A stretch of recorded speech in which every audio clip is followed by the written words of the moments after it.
ரோமர் 8:8 வசனம் அழகா சொல்லுது, மாம்சத்துக்கு உட்பட்டவர்கள் தேவனுக்கு பிரியமா இருக்க மாட்டார்கள்.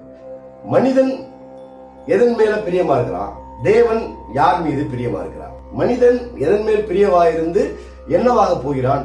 தேவன் யார் மேல் பிரியம் வைத்து அவனை எவ்வாறாக உயர்த்துகிறார் அப்படிங்கறத பார்க்க போறோம். இப்ப மாம்சத்துக்கு உட்பட்டவர்கள் தேவனுக்கு பிரியமா இருக்க மாட்டார்கள். உலகத்திற்கு உட்பட்டவர்கள், இச்சைக்கு உட்பட்டவர்கள், அவர்கள் தேவனுக்கு உன்னதமானவருக்கு பிரியமாக இருக்க மாட்டார்கள். மாம்சத்துக்கு உட்பட்டவர்கள் எதன் மீது பிரியமா இருப்பார்கள்? அதன் முடிவு என்ன? சரிங்களா? மாம்சத்துக்கென்று விதை விதைக்கிறவர்கள் அழிவா இருப்பார்கள். ஆவிக்கென்று விதை விதைக்கிறவர்கள் அவர் நித்திய ஜீவனுக்கு ஏதுவா இருப்பார்கள் வசனம் சொல்லுது. இப்ப மாம்சத்துக்கென்று யார் யார் விதை விதைக்கிறாங்க, அவங்க எதன் மீது பிரியமா இருக்காங்கன்னு பார்க்க போறோம். ஏசாயா 56:10 என்ன சொல்லுது? நித்திரை பிரியன். ஒருவன் வாழ்க்கையில முன்னேறாம இருக்கணும்னா ஒரு சில விஷயத்துல பிரியமா இருப்பாங்க.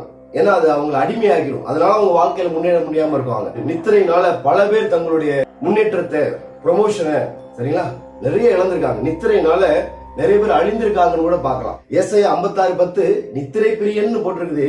இங்க பிரசங்கி 5:10 பணப்பிரியன் அப்படின்னு போட்டிருக்குது. அடுத்து நீதிமொழிகள் 29:4 பரிதான பிரியன், லஞ்சம் வாங்குறவங்க. நீதிமொழிகள் 23:20 மதுபான பிரியன் அப்படின்னு போட்டிருக்குது. அடுத்து நீதிமொழிகள் 21:17 சிற்றின்ப பிரியன். நீதிமொழிகள் 17:19 ரெண்டு வகையான பிரியர்களை பத்தி போட்டிருக்கு.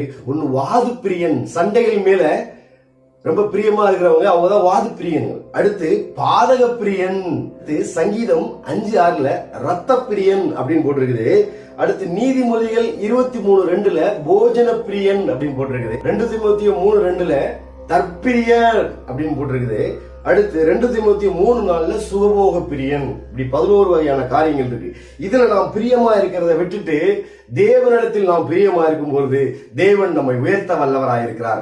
ஆவிக்கென்று விதை விதைக்கும் போது ஆண்டவர் நம்மை உயர்த்த வல்லவராயிருக்கிறார். நம்ம இந்த பிரியம் பிரியம்னு 11 வகையான பிரியத்தை பார்த்தோம்னா என்னென்ன பிரியம்னா நித்திரை பிரியர், பணப்பிரியர், பரிதான பிரியர், சிற்றின்ப பிரியர், வாது பிரியர், பாதக பிரியன், இரத்த பிரியன், போஜன பிரியன், தற்பிரியன், சுகபோக பிரியன், இப்படியாக 11 வகையான பிரியர்களை பத்தி பாக்குறோம். இவங்கெல்லாம் மாம்சத்துக்கென்று விதை விதைத்து ஒண்ணும் இல்லாம போவாங்க.